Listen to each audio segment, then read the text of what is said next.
Good afternoon. I've just had a very productive meeting with Ursula von der Leyen, President of the European Commission.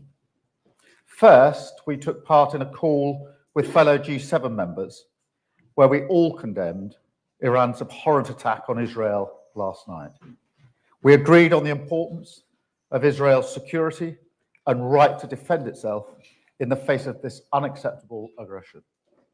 And we call on all sides to show restraint and avoid escalating further. No one wants a regional war. We also agreed on the urgency of ceasefires in Lebanon and Gaza to allow the space for political solutions.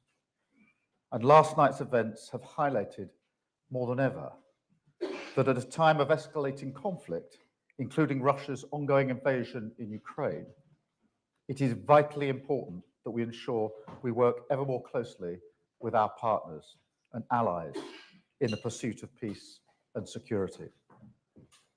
Ursula and I have agreed that we can do more together in a few key areas in particular: promoting growth and prosperity, working together on shared challenges like climate change, energy security, and illegal migration, and strengthening our shared security and stability.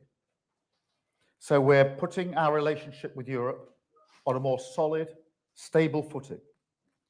That's what the British people want: a return to pragmatic, sensible leadership when it comes to dealing with our closest neighbours, because they know that this matters for growth, for jobs, and for security.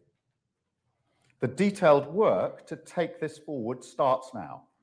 We've agreed to hold regular UK-EU summits at leader level to review progress, starting with a summit in the first half of next year. Now, of course, there will be issues which are difficult to resolve, and on areas on which we will stand firm. There will be no return to freedom of movement, no return to the customs union, no return to the single market. But we will find constructive ways to work together and deliver for the British people. And now I'd like to take some questions, I think, starting with Katya. Sorry. Thank you, Prime Minister. Prime Minister, improved music really only goes so far. What trade-offs are you willing to make with the EU, because I'll ask for them, in order to improve economic relations? They've asked for a youth mobility scheme, for example. And if you forgive me, Prime Minister, you've decided to repay £6,000 worth of gifts. Why now? Why those gifts and not all of them? Have you decided it was wrong to take them, or did you come under pressure? Well, on the question of the discussions I've had this afternoon with the President, with Ursula, tone does matter. Resetting does matter. And that has been a very important part of the message that I have carried into the meeting today. A return to pragmatism, to doing business in a respectful way, and in a way which I think will focus on deliverables rather than charging to the nearest camera to use a megaphone. So that does matter. In terms of the details of the challenges, look, of course, there'll be challenges along the way, but this was about a good faith step forward to constructive deliverables, which I think are achievable. The nature of the discussion wasn't in the sort of individual items. It was much more sort of setting the framework for the summits that will follow. In relation to your second question, look, we came in as a government of change. We are now going to bring forward principles for donations, because until now, politicians have used their best individual judgment on a case-by-case basis. I think we need some principles of general application. So I took the decision that until the principles are in place, it was right for me to make those repayments. Thank you. I'll go to Adam. Thank you. Adam Parsons from Sky News. Prime Minister, a couple, if I may. Lord Ali is facing an investigation. I wonder how concerned you are that your biggest donor was not fully transparent with the British public. And also, this statement is full of good intentions, but very short of any concrete proposals. Just on one, lots of people would like to see an agreement about youth mobility, giving young people the chance to move into Europe, to spend some time there. Would you like to see that? And what progress has been made? Well, look, I'm not going to comment on the Lord Ali investigation. It'll run its course. On the nature of the discussions today and the points you put to me, I mean, firstly, on youth mobility, I've answered and put our position pretty clearly on a number of occasions. But that really wasn't the nature of today's debate. Today's debate was the first step down to a path which will then lead to negotiations to the summit in the early part of next year, and focused on the deliverables and what we can do rather than what we can't do. But by its very nature, it was not a discussion that went into the details at this stage. It was about setting the parameters, setting the tone, agreeing how this would be done, and the sort of milestones, if you like, along the way. And in that sense, it was very constructive, positive, and with evident good faith on both sides. Thank you very much. I've got Robert. Robert Preston, ITV. Prime Minister, the Israeli Prime Minister has said that he will retaliate against Iran. What is your position on whether he should? What is the G7 position on all of that? And related to that, the MOD has said that it helped Israel defend itself. Are there circumstances in which British forces would help with an attack on Iran? And then just briefly on this issue of the repayment, British voters will see you're repaying £6,000 plus of gifts as an admission by you that you were wrong to accept those gifts. Are you saying you made a mistake? Look, on the question of Iran, I mean, we have condemned in the strongest terms the attack by Iran last night. And it is not to be tolerated. I think it's very clear that we stand firm with Israel. Israel does have the right to security. Israel does have the right to defend herself. And that is absolutely clear. I'm not going to get drawn further than that, nor to get drawn on the role of our own service personnel last night. Obviously, in April, we saw the role that was taken, but I'm not going to get drawn beyond that. But that is not any indication that we're going any further on this occasion. On the repayment, I can't say any more than I did. We're going to draw up some principles until they're in, which will guide everybody.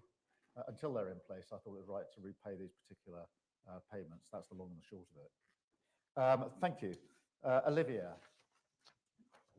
Olivia Raby, GB News. Just on the specifics of a potential reset deal with the EU, can you rule out granting EU fish access to UK waters? And also briefly on this £6,000, would you consider paying back any more money? On the question of fish, etc., again, that wasn't the nature of the discussion today. This was very much a discussion at leader level to set the tone, set the ambition, to make clear we were focused on deliverables, to set in place how we would go about these discussions and where we thought the appropriate timelines were, starting with the summit in the early part of next year, which obviously gives a sort of marker as to when we accept some progress to be made by. But we were not, it wasn't in the nature of a discussion about some of the issues, which will have to be part of the discussion, of course. But the question is about the tone and the good faith. In relation to the repayments, I can't add to the answer I've given twice now. Thank you. Bruno. I'm going to come back to the fishing. I know you didn't talk about it today, just because you gave us some categorical assurances on free movement, customs union, and the rest. So I'm looking for a couple of categorical assurances. Will Britain hold the line on marine protection areas, bans on bottom trawling? We know that the French and I'm happy with that. Can you give us a categorical assurance that Britain won't overturn the sand eel fishing ban in the North Sea that the EU is demanding that Britain drops? Thanks. Yeah, I mean, look, on the first point you make, you know, the red lines that we have set out, and we've been very open and public in relation to them, and they set the parameters of the debate that we can have. But I do think that we can be ambitious. I do think we can make progress. And today was about making sure that, as it were, from the very get-go, both sides are agreed that we want to act in good faith, we want to make progress, we want deliverables, and we want it to be constructive. The issues you raise, marine issues, etc., that literally was not the nature of the discussion today. I'm not suggesting that these things won't at some stage need to be addressed. Of course they will. But that wasn't what today was about. And I hope not to disappoint, but in the past, I'm not sure the sort of running commentary assisted this process, and therefore there'll probably be a bit less of it as we go through it this time around. Thank you very much. And then Max Delaney. Max Delaney, AFP. You just spoke about these talks being the beginning of a long path towards negotiations, towards a reset. Can you admit now that your much vaunted reset with the EU is not going to be easy, it's not going to be quick, and it's not going to be particularly extensive after all? And then on a second issue, on youth mobility, are you sacrificing the opportunities for British youth on an altar of freedom of movement and a refusal and wanting lower immigration figures? Thank you. Well, Max, if you're putting to me that there are going to be challenges we'll have to deal with, then of course I accept that. That is obvious.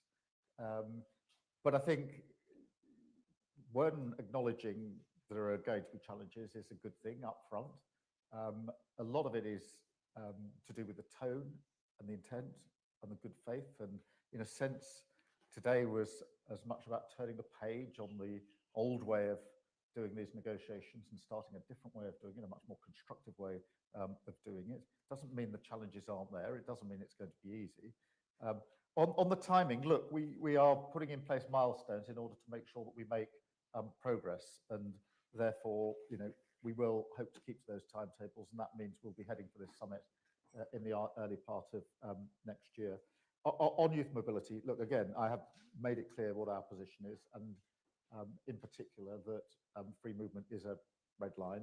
But today wasn't about those individual issues. It was about the way in which we will conduct these negotiations, and the emphasis it was on what we can do, not what we can't do, and on deliverables rather than sort of running commentary.